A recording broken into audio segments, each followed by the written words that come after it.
नमस्कार विद्यार्थियों, स्वागत है आपका ओनली यूपीएससी पर। यह है आपकी हिस्ट्री की अगली क्लास। जो पिछली वाली क्लास थी उसमें नौ पाषाण काल हमने आपको पढ़ाना प्रारंभ किया था और उस क्लास में हमने आपको ये समझा दिया था कि नौ पाषाण काल क्या है, उसके जनक कौन है, उसे एक क्रांति का दौर क्यों कहा जाता है और वो क्रांति किन किन गुणधर्म के आधार पर कही जाती है, ये सब हमने समझा दिया था। बहुत ही इंपॉर्टेंट क्लास था, अगर नहीं देखा है तो जाकर के देख लीजिए। ठीक है, इस क्लास में हम उससे आगे बात करेंगे कि नौ पाषाणिक स्थल कौन कौन से हैं, ठीक है, और उनकी क्या विशेषता है, क्यों उन्हें पढ़ा जाए, क्यों वो महत्वपूर्ण है, ये सारी चीज़ समझेंगे। ठीक है, बाकी एक जो शिकायत लगातार मैं कर रहा हूँ और तब तक करूँगा जब तक आप लोग इसको लाइक और शेयर करना शुरू नहीं कर देंगे। हर बच्चा, इसे कहा नहीं जाता अंत्योदय, यानी कि अनंतिम व्यक्ति, यानी कि जितने भी लोग इस चैनल को देखें सबकी नैतिक जिम्मेदारी है कि इसको लाइक करें, शेयर करें। ठीक है, क्योंकि इससे हमारा मोटिवेशन बढ़ेगा, कुछ अन्य लोगों का फायदा होगा और फाइनली आपका भी फायदा होगा। तो आपको इतना करना ही होगा हमारे लिए, महज 10 से 15 सेकंड लगता है, इतना वक्त अपनी ज़िंदगी का एक अच्छे काम के लिए दे दीजिए तो आपका ईश्वर भला करेगा, आपके भी ज्ञान में बढ़ोतरी होगी और आपको भी ये लगेगा कि आपने भी इस महायज्ञ में, जहाँ पर मुफ्त में पढ़ाने के लिए हम लोग उपस्थित हैं, आपका भी कोई सहयोग हो रहा है। ठीक है, तो ये नेक काम आपको करना है, रेगुलर लाइक और शेयर करते रहना। ठीक है, चलिए नौ पाषाणिक स्थल कौन कौन से हैं ये देख लेते हैं, कहाँ पर स्थित हैं वर्तमान में। ठीक है, नौ पाषाणिक स्थल, शुरुआत करते हैं भारत के मुकुट यानी कि जम्मू कश्मीर से। ठीक है, जम्मू कश्मीर में दो स्थल हैं, J&K में दो स्थल हैं। एक है आपका बुर्ज होम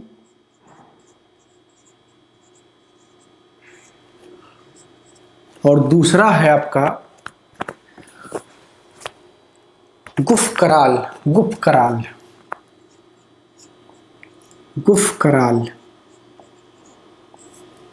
ये आधा फा होगा। ठीक है, गुफकराल, बुर्ज होम और गुफकराल, ये दो जम्मू कश्मीर के नौ पाषाणिक स्थल हैं। ठीक है, दूसरा है बलूचिस्तान जो वर्तमान में पाकिस्तान के हिस्से में है। बलूचिस्तान का मेहरगढ़।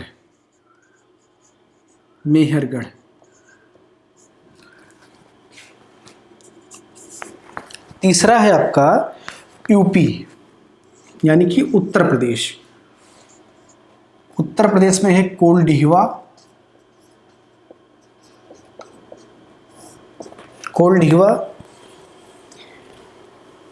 चौपानी मांडो और इसके अलावा महगरा। इसको आप कई बार जब देखेंगे वीडियो और उसके बाद में लगातार उसको जो है बार बार रिवाइज करेंगे, तब जाकर के आपको चीज़ें याद होंगी और ये याद करना पड़ेगा, कोई विकल्प नहीं है। देखिए, मेहनत का कोई अल्टरनेटिव नहीं होता है, आपको मेहनत करना ही होगा। अगर आपको कोई नौकरी चाहिए, कोई अच्छा जो है ऊंचा पद चाहिए, तो आपको मेहनत करना ही पड़ेगा। अगर आप इसके अल्टरनेटिव को खोज रहे हैं तो आप अपने आप को धोखा दे रहे हैं, इसका कोई अल्टरनेटिव नहीं है, आपको मेहनत करना ही होगा। इस वीडियो को कम से कम 4 बार देखा कीजिए आप, कम से कम 4 बार, क्योंकि उससे होगा क्या कि ये चीज़ें आपके दिमाग में एक अस्थायी जगह बना लेंगी और फिर आप कभी नहीं भूलेंगे। तो चाहे कोई भी परीक्षा देने जाएंगे तो समझ भी आपकी यहाँ से विकसित होती है और कंटेंट भी आपको पर्याप्त मिलते हैं। ठीक है, ये 3 स्थल उत्तर प्रदेश में हैं।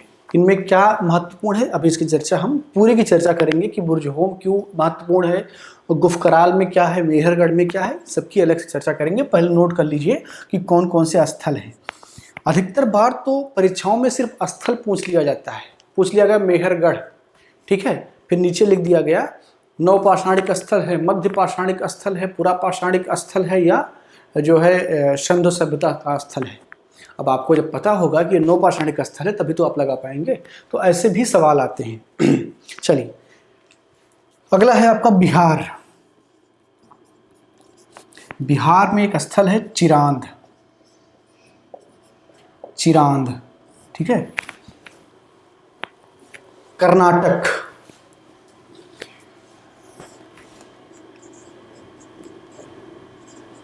कर्नाटक में मास्की, ब्रह्मगिरी, ठीक है, मास्की और ब्रह्मगिरी। आंध्र प्रदेश में कुटनूर, नागार्जुन कोंडा,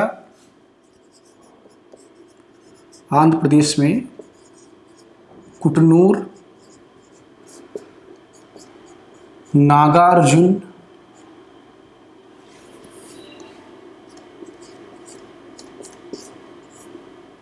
कोंडा,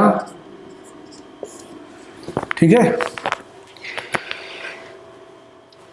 तमिलनाडु में पोचमपल्ली,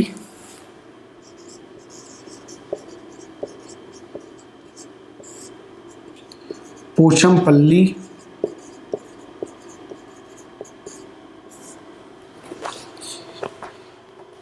ये इतने जो है नौ पाषाणिक स्थल हैं जो महत्वपूर्ण हैं। इसके अलावा कुछ और हैं।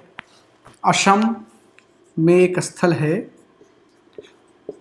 दाउजोली हॉर्डिंग,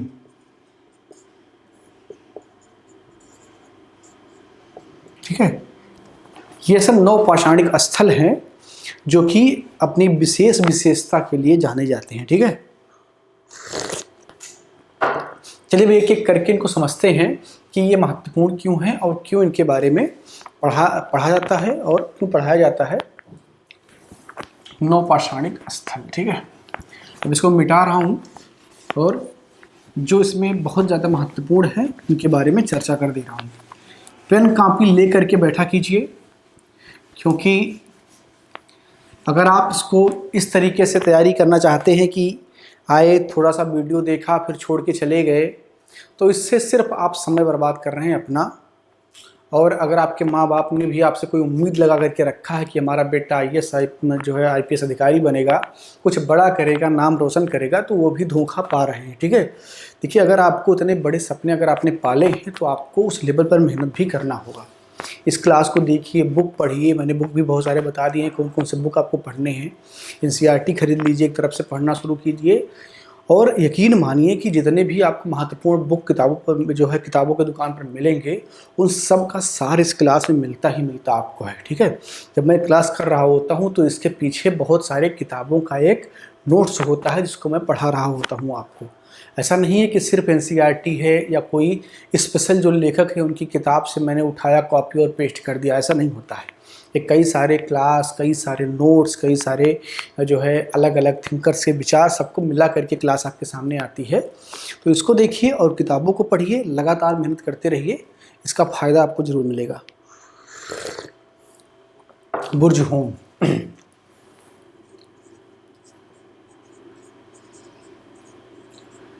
बुर्जहोम कहाँ स्थित है? J&K यानी कि जम्मू कश्मीर में।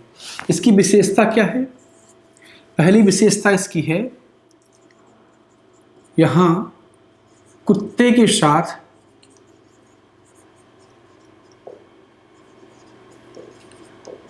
इंसान को दफनाया गया है।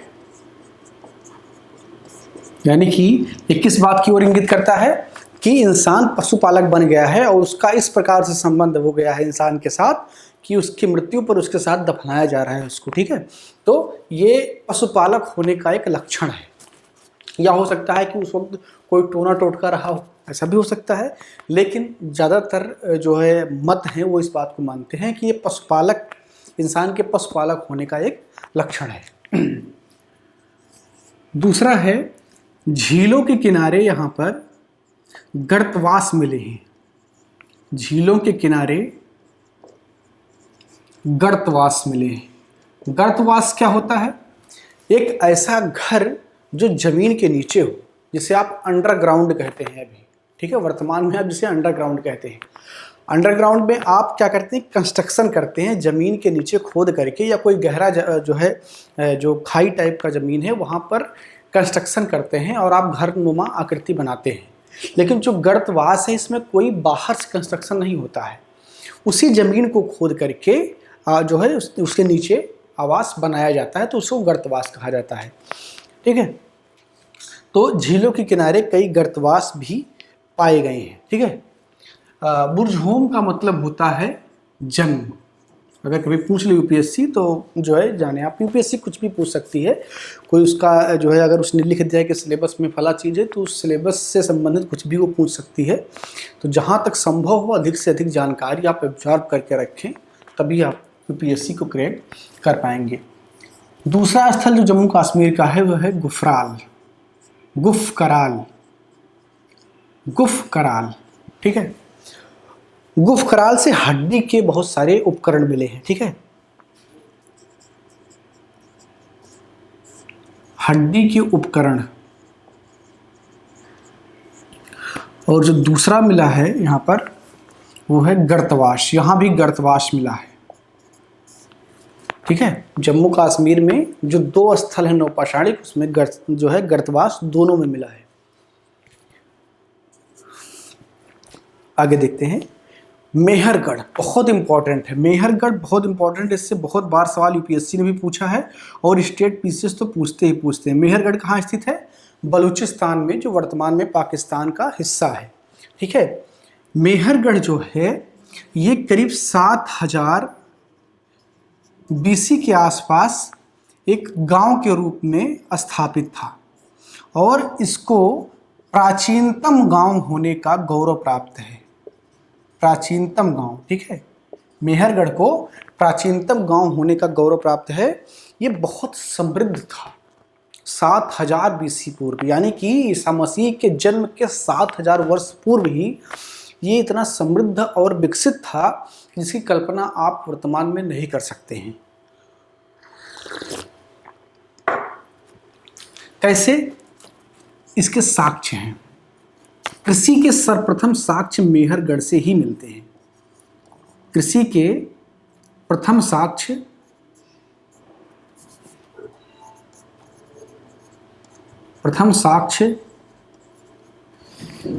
यहीं से मिलते हैं। दूसरा, भैंस पालन एक महत्वपूर्ण चीज। पशुपालक, आपने देखा कि नवपाषाण काल में इंसान पशुपालक एक बड़े लेवल पर हो गया था, तो भैंस पालन भी यहाँ पर। ठीक है, इसके अलावा धान का सबसे पहला, धान या चावल, ठीक है, धान का प्राचीनतम साक्ष्य कहाँ पर मिलता है? मेहरगढ़ में मिलता है। धान कहें या चावल कहें, ठीक है।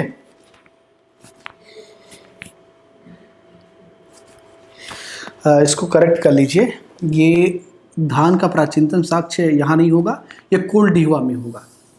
यहाँ पर कृषि के पहले साक्ष्य मिलते हैं, इसको आप करेक्ट कर लेंगे, ठीक है। तुरंत मैंने बताया आपको, कोल्डिहवा में धान के सबसे पहले साक्ष्य मिलते हैं, प्राचीनतम साक्ष्य मिलते हैं, मेहरगढ़ में नहीं। मेहरगढ़ में कृषि के सबसे पहले जो है प्राचीनतम साक्ष्य मिलते हैं। यहाँ पर जो कृषि होती है वो किसकी होती है? गेहूं, अंगूर, कपास आदि की कृषि होती है, ठीक है। गेहूं, अंगूर और कपास, ये जो है आप कल्पना कीजिए कि वर्तमान में भी इन चीज़ों का आप प्रयोग करते हैं और ईसा मसीह के जन्म के 7000 वर्ष पूर्व की बात है, ठीक है। आप वर्तमान में 2021 में हैं और ये यानी कि 9000 वर्ष पूर्व की बात है अभी वर्तमान से। और ये स्थिति थी कि भैंस पालते थे, वो बाकायदा खेती करते थे, कपास की, गेहूं की, जौ की, जो भी यहाँ पर लिख लीजिए, जौ की भी खेती करते थे, ठीक है। चलिए आगे बढ़ते हैं, इसको मिटाता हूँ। अगला आपका नवपाषाणिक स्थल है कोल्डिहवा। कोल्डिहवा कहाँ है? उत्तर प्रदेश में। कोल्डिहवा, कोल्डिहवा कहाँ है? यूपी में है। और यहाँ से धान का प्राचीनतम साक्ष्य मिलता है। धान का प्राचीनतम साक्ष्य मिलता है।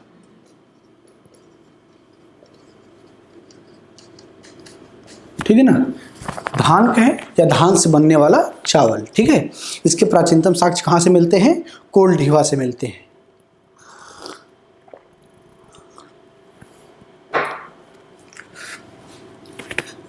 उत्तर प्रदेश का जो दूसरा स्थान है वो है आपका चौपानी मांडो, ठीक है। क्या है? चौपानी मांडो।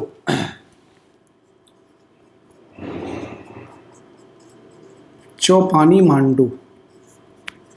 चौपानी मांडो की एक बहुत बड़ी विशेषता है और वो ये है कि इंसानों ने सर्वप्रथम बर्तन का जो प्रयोग किया उसके साक्ष्य यहीं से मिलते हैं, ठीक है। अब जो बर्तन थे वो क्या थे? मृद भांड थे। क्या थे? मृद भांड थे। तो मृद भांडों का प्राचीनतम साक्ष्य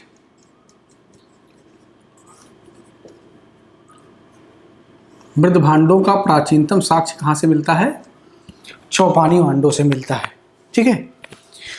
यहाँ जो घर बने हैं, जो झोपड़ियाँ बनी हैं, वो मधुमक्खी के छत्ते की आकार की पाई गई है, ठीक है। इसको भी आप नोट कर लेंगे। घरों की आकृति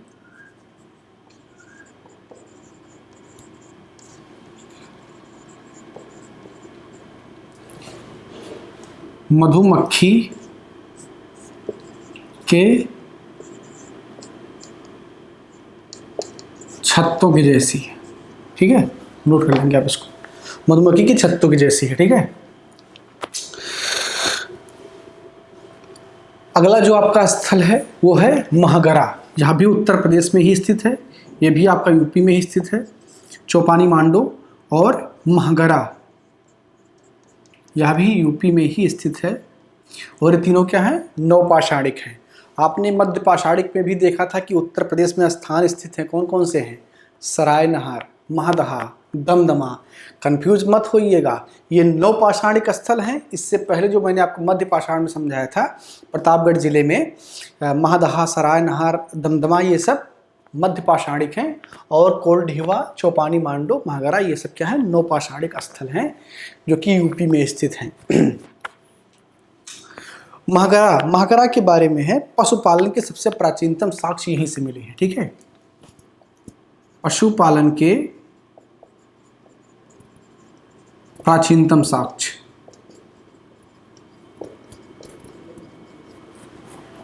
दूसरा, धान एवं जौ के भी साक्ष्य यहां से मिले हैं। धान एवं जौ के साक्ष्य, देखिए मैं छोटा लिखता हूँ बोर्ड पे और कई बच्चों की ये शिकायत रहती है। ये मेरी एक ऐसी मजबूरी है, जो मजबूरी मुझे लगता है जीवन भर बनी रहेगी। मैं बहुत कोशिश करता हूँ कि मैं बड़ा लिखूँ, 2-4 शब्द लिखता हूँ, लेकिन वो हो नहीं पाता है। बचपन से ही छोटा मैं लिख रहा था तो वो बड़ा नहीं हो पाता है। कई बार जब आपको बोर्ड पे साफ ना दिखे तो सुन करके आप उसको लिख लिया कीजिए। और मैं इस बात की उम्मीद करता हूँ कि आप हिंदी अच्छा लिखते होंगे। अगर आप यूपीएससी की तैयारी करने आए होंगे तो आपका जो बैकग्राउंड है इतना मजबूत होगा कि आप हिंदी सुन करके लिख सकते हैं। और कई बार जो आपको बोर्ड पर लिखा हुआ ना समझ में आए, ना दिखाई दे, तो उसको आप सुन करके लिख लिया कीजिए। क्योंकि अब ये तो मेरी आदत में हो गया है। मैं खैर कोशिश करता हूँ कि बड़ा लिखूँ, लेकिन वो हो नहीं पाता। जैसे मैं फ्लो में आता हूँ तो छोटा ही लिखता हूँ, ठीक है। महगरा में अभी एक चीज़ और है, यहाँ जो घर या झोपड़ियाँ बनाई गई वो गोलाकार थी। किस आकार की थी? गोलाकार। गोलाकार झोपड़ी, ठीक है। गोलाकार झोपड़ियाँ इसमें पाई गई हैं। एक अन्य प्रमुख स्थल है चिरांद। चिरांद, चिरांद से हड्डी के बहुत सारे उपकरण प्राप्त हुए, ठीक है।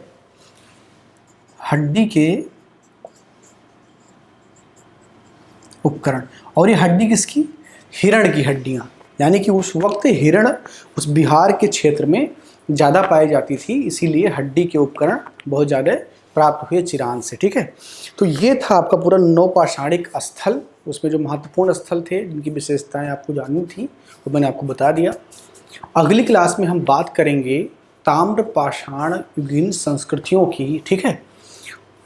उसके बाद में फिर हम सिंधु घाटी सभ्यता की ओर शिफ्ट कर जाएंगे। इस क्लास में इतना ही। अगर आपको कुछ समझ में ना आया हो तो पूछ लीजिए, उसका जवाब हम अगली क्लास में हो सकता है दे दें। धन्यवाद। मैं मानस मिश्रा, द न्यूज ओशन का मैनेजिंग डायरेक्टर, आपके लिए एक ऐसी पत्रिका पहली बार आई है जो सिर्फ सच दिखाएगी। कृषि कानूनों पर मचा है घमासान, हो रही हैं मनगढ़ंत बातें। मैं अंकित मिश्रा, पढ़िए मेरा आर्टिकल इस मैगजीन में फैक्ट के साथ। यूपीएससी के एस्पायरेंट समझे हर मुद्दों को गहराई में जाकर के। इस नए लेख में आपको मिलेगा नए संसद भवन के निर्माण से संबंधित सारी जानकारी। मैं विशाल यादव, अब तक आप लोगों ने हमें टीवी पे देखा, लेकिन अब हमारे लेख आपको दिखेंगे इस मैगजीन में। मैं Ranjit Prasad, reporter the news ocean. हम आपको दिखाएंगे किसान आंदोलन के बीच में जिहादी कांड। सब्सक्राइब करें द न्यूज ओशियन, खबरों का समंदर।